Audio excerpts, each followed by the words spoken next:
मैं सरफराज मोबिन आप लोगों का स्वागत करता हूं आपकी यूट्यूब चैनल ज्ञान स्टडी सेंटर में।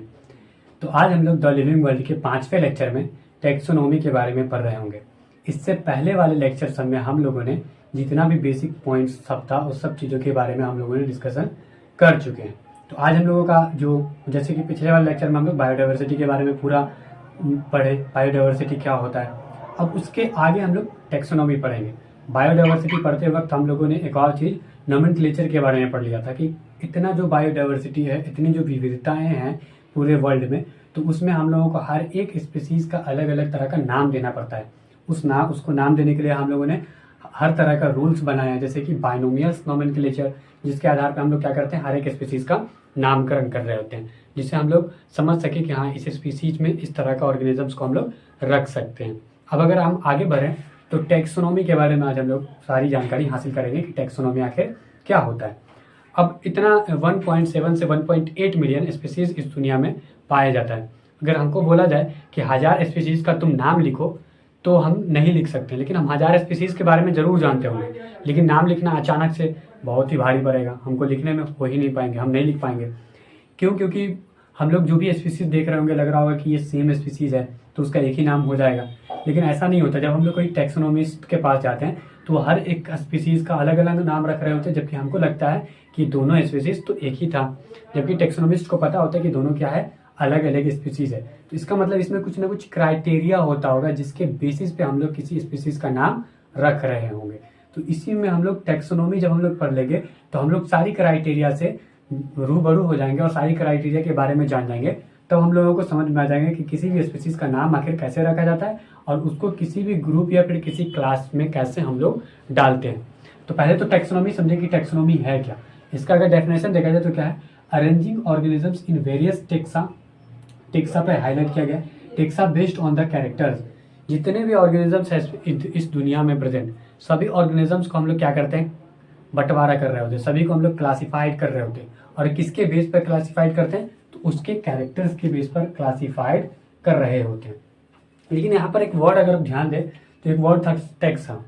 टेक्सा को हम लोग ना जनरली इन जनरल बोला जाए तो हम लोग बोल सकते हैं कैटेगरी बोल सकते हैं, रैंक बोल सकते हैं, क्लास बोल सकते हैं, ये सब बोल सकते हैं, ग्रुप बोल सकते हैं। इसको हम लोग टेक्सा को, इस सभी चीज़ों को, क्लास, ग्रुप, इस सब चीज़ को अगर हम लोगों को साइंस में बताना हो तो हम लोग क्या बोलेंगे, टेक्सा वर्ड यूज़ करेंगे। मतलब कि टेक्सा एक तरह का साइंटिफिक वर्ड है जिसका मतलब होता है ग्रुप, क्लास, यही सब होता है, कैटेगरीज, यही सब होता है। तो टेक्सोनॉमी क्या होता है, हम लोग इसमें वेरियस ऑर्गेनिजम्स को क्या कर रहे होते हैं, क्लासिफाइड कर रहे होते हैं। किसके बेस पे, तो उसके कैरेक्टर के बेस पे हम लोग क्लासिफाइड कर रहे होते हैं। ठीक है, उसी को हम लोग, ग्रुप को हम लोग टेक्सा बोल रहे होते हैं। ठीक है, अभी अगर हम देखें दो एग्जाम्पल समझे तो एक एग्जाम्पल है अपने पास किंगडम प्लांट और एक है जीनस सोलेनम। किंगडम प्लांट एक नाम है, एक तरह का नाम दिया गया है, नोमेनक्लेचर है। जीनस सोलेनम जो कि आलू का एक साइंटिफिक नेम है। तो ये दोनों ही नाम है, लेकिन क्या है ना कि इस दोनों नेम में हम एक चीज़ देख रहे हैं कॉमन, कि दोनों ही प्लांट आ रहा है दोनों में। आलू भी एक तरह का प्लांट है, लेकिन दोनों नाम होने के बाद, जैसे कि both kingdom and genus are taxa, दोनों ही टेक्सा है, दोनों ही ग्रुप है, कैटेगरीज है, लेकिन दोनों अलग अलग लेवल पर कैटेगरीज है। एक तो हम लोग किंगडम की बात कर रहे हैं, पूरा किंगडम वाली बात कर रहे हैं, लेकिन दूसरा हम लोग सोलेनम की जीनस पे लेवल पे बात करते हैं। तो दोनों जो टेक्सास होते हैं ना, वो ये हो तो सकते हैं अलग अलग, लेकिन दोनों के अलग होने का रीज़न सिर्फ इतना होगा कि दोनों का लेवल अलग होगा। कोई बहुत ऊपर के लेवल का होगा, कोई बहुत ही नीचे का लेवल का होगा। जैसे कि एग्जांपल अपने पास है किंगडम प्लांट और जीनस सोलेनम का। किंगडम प्लांट में both kingdom and genus are taxa but at different level, दोनों का लेवल क्या है, डिफरेंट है। अब हम लोग क्राइटेरिया जानते हैं कि कोई भी ये ऑर्गेनिजम्स अगर हमको अचानक से देखने को मिले तो उसका हम लोग टैक्सोनॉमिस्ट के पास, हम लोग टैक्सोनॉमिस्ट उसका किस तरह से नाम दे रहे होते हैं, उसको किस टेक्सा में डालते हैं और कैसे डालते हैं किसी टेक्सा में। जैसे मान लेते हैं कि किसी जंगल में गए और वहाँ पे अपने को एक ऑर्गेनिज्म देखने को मिला, नया ऑर्गेनिज्म है, इसको पहले कभी देखा नहीं गया, जबकि होगा देखा हुआ, लेकिन हम लोग अपनी लाइफ में पहली बार देखा है। तो उनको हम लोग देखें तो उसमें हम लोग देखने के बाद क्या करते हैं ना कि इसको हम लोग अगर किसी टैक्सोनॉमी में रखना चाहते हैं, किसी टेक्सा में रखना चाहते हैं, तो इसको रखने से पहले हम लोगों को 4 चीज़ों पर ध्यान रखना पड़ेगा। मतलब टैक्सोनॉमी के 4 पिलर हैं। कितने पिलर? 4 पिलर। कौन कौन? तो कैरेक्टराइजेशन, दूसरा आइडेंटिफिकेशन, तीसरा क्लासिफिकेशन और चौथा होता है नोमेनक्लेचर। सबसे लास्ट में हम लोग नोमेनक्लेचर को रख रहे होंगे। अब सबसे पहले जब हम लोग इसको देखेंगे, इस ऑर्गेनिजम्स को, कोई भी नया ऑर्गेनिजम्स को, तो उसमें पहले हम लोग करेंगे उसका कैरेक्टराइजेशन, मतलब उसमें नोट करेंगे कि उसमें क्या क्या चीज़ ऐसा चीज़ है जो उसका कैरेक्टर है।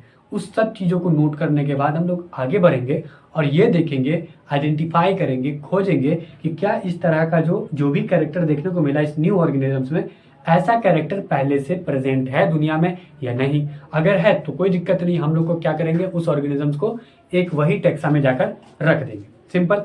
तो हम लोग क्या करते हैं कि पहले किसी भी ऑर्गेनिजम्स का क्या कर रहे होते हैं, इसमें कैरेक्टराइजेशन कर रहे होते हैं। जैसे कि यहाँ पे कैरेक्टराइजेशन करेंगे, noting down all the characters of new species. ये जो नया स्पीसीज था इसके सारे कैरेक्टर को हम लोग क्या करेंगे, नोटिंग डाउन करेंगे, लिख रहे होंगे। जैसे इसमें क्या क्या चीज़ कैरेक्टर, जैसे इस ऑर्गेनिजम्स में क्या क्या कैरेक्टर हमको देखने को मिला। इसमें देखने को मिला कि इसके सर के ऊपर एक तरह का एंटीना है, उसको पहले लिखो, इसमें एंटीना है, लिख लो।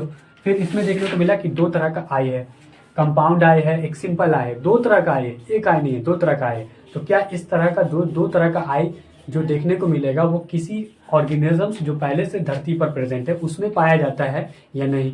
अगर पाया जाता तो उसी टेक्सा में हम लोग उसको डालकर रख देंगे और उसका कैटेगराइज वहीं पर हो जाएगा। ठीक है। और छठा जो मतलब तीसरा जो कैरेक्टर होगा उसका लेग्स होता है, मतलब पैर। उसमें 6 तरह के क्या होंगे, पैर होगा। और उसमें क्या होता है ना, विंग्स भी देखने को मिला, उसका पर भी देखने को मिला जो वो उड़ सकता है। इतना कैरेक्टराइजेशन को हम लोग क्या करेंगे, नोटिंग डाउन कर लेंगे, लिख लेंगे। जब नोटिंग डाउन हो जाए, लिख लिया जाए, तो हम क्या करेंगे, आगे बढ़ेंगे और दूसरे पिलर के पास जाएंगे जो कि है आइडेंटिफिकेशन।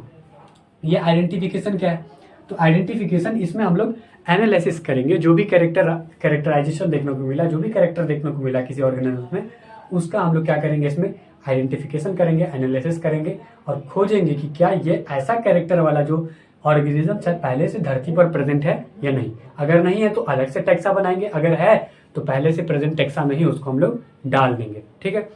अगला हम लोग बढ़ते हैं क्लासिफिकेशन। अब इतना काम करने के बाद हम लोग फाइनली इस ऑर्गेनिजम्स का हम लोग क्या कर रहे होंगे, क्लासिफिकेशन कर रहे होंगे, अलग अलग कैटेगरीज में डाल रहे होंगे।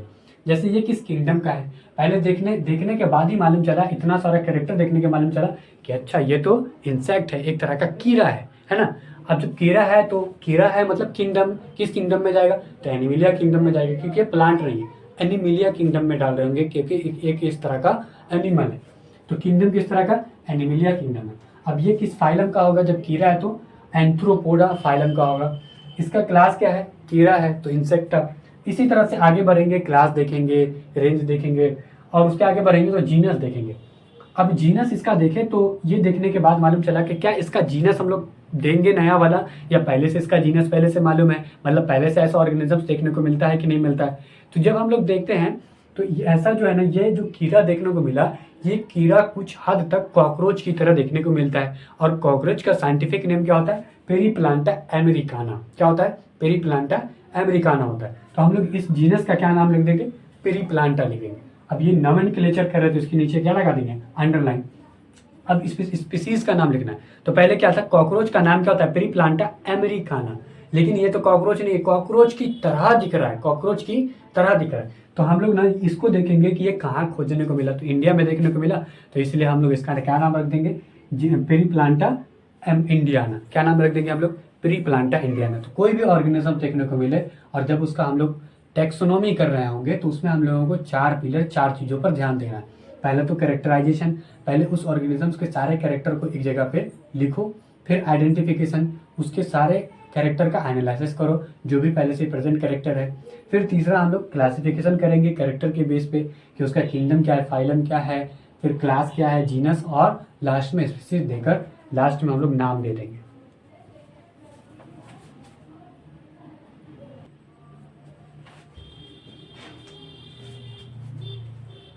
अब हम लोग देख लेते हैं पिलर्स ऑफ मॉडर्न टैक्सोनॉमी। मतलब आज के ज़माने में हम लोग किसी भी ऑर्गेनिजम्स का किस तरह से टैक्सोनॉमी कर रहे होंगे, उसको किस टैक्सा में रख रहे होंगे, उसके लिए क्या क्या क्राइटेरिया है। सिंपल है, बहुत आसान है। पहले तो उस ऑर्गेनिजम्स का क्या करो, बाहर का स्ट्रक्चर देखो, फिर अंदर का स्ट्रक्चर देखो, +C+D+E, इस तरह से करके हम लोग क्या कर देंगे, उसको किसी भी टैक्सा के अंदर डाल देंगे। लेकिन बहुत सारा चीज़ समझ में नहीं आया कि क्या C+D+E क्या था। तो पहले तो हम लोग उसका मॉर्फोलॉजी देखेंगे, मतलब कि उसके सारे बाहर का स्ट्रक्चर देखेंगे। फिर एनाटॉमी देखेंगे, मतलब उसके अंदर का स्ट्रक्चर देख रहे होंगे। फिर C+D+E ये क्या है।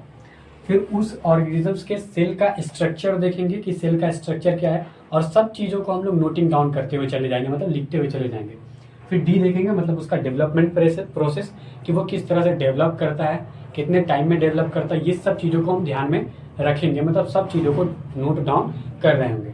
फिर देखेंगे इकोलॉजिकल प्रोस्पेक्ट, मतलब उसका देखेंगे कि उसका इस इन्वायरमेंट में, वर्ल्ड वाले इन्वायरमेंट में किस तरह से किसी दूसरे ऑर्गेनिजम्स के साथ इंटरेक्शन है, रिलेशन है। उस सब चीज़ों को देखने के बाद हम क्या करेंगे, किसी भी ऑर्गेनिजम्स को हम लोग टेक्सा के अंदर डाल रहे होंगे, किसी विशेष टेक्सा के अंदर डाल रहे होंगे, उसका क्लासिफिकेशन कर रहे होंगे। तो इसमें हम लोग तो पहले उसका आउटर स्ट्रक्चर देखेंगे, और आउटर स्ट्रक्चर देखने के बाद देखेंगे कि क्या इस तरह का स्ट्रक्चर किसी दूसरे स्पीसीज का है या नहीं। अभी जो पहले हम लोग देख रहे थे, जैसे इस वाले कीड़ा का हम लोग स्ट्रक्चर देख रहे थे, तो कैसा देख रहे थे, इसके बाहर का सारा स्ट्रक्चर देख रहे थे, इसके सारे बाहर का कैरेक्टर देख रहे थे। फिर उसके बाद हम लोग एनाटॉमी देखेंगे, उसके अंदर का भी स्ट्रक्चर देखेंगे कि उसके अंदर जो स्ट्रक्चर है उसकी बनावट कैसी है। फिर सी देखेंगे, उसके सेल का स्ट्रक्चर देख रहे हैं कि उसका जो सेल का स्ट्रक्चर है क्या उस तरह से किसी न्यू स्पीसीज का, किसी पुराने स्पीसीज का स्ट्रक्चर सेल का है या नहीं। अगर है तो उसी टेक्सा में हम लोग डाल देंगे उसको।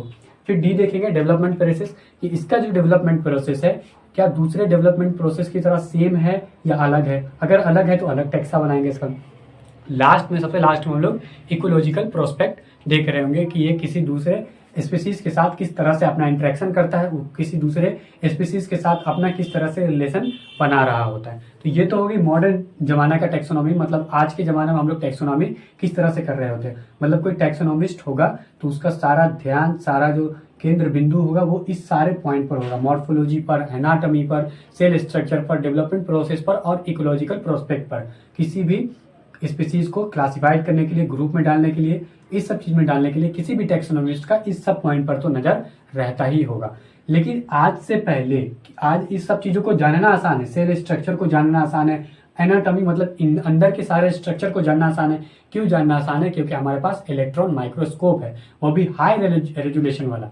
लेकिन बहुत पहले जो जमाना हुआ करता था, जिसमें पहले इलेक्ट्रॉन माइक्रोस्कोप का खोज नहीं हुआ था, जिसमें हाई रेजोल्यूशन वाले इलेक्ट्रॉन माइक्रोस्कोप नहीं थे, जिसमें हम लोग सेल के अंदर के स्ट्रक्चर को, जैसे राइबोसोम्स, माइटोकॉन्ड्रिया, उसके अंदर के पार्ट सबको हम लोग नहीं देख सकते थे, तब हम लोग सेल के स्ट्रक्चर को कैसे अध्ययन कर पाते? तब तो ये वाला रूल नहीं होता होगा, पहले वाले तब कोई और रूल होता होगा। सही बात है। तो हम लोग पहले जो जमाने में क्लासिफिकेशन किया करते थे, उसका बेस हुआ करता था यूज। क्या हुआ करता था? यूज हुआ करता था। मतलब कोई भी ऑर्गेनिजम्स है उसका किस तरह से यूज किया जाएगा, उसके बेस पे हम लोग क्या करते थे? क्लासिफाइड किया करते थे, जब तक हमारे पास इलेक्ट्रॉन माइक्रोस्कोप नहीं था तब। तो earliest classification was based on uses, use के आधार पे।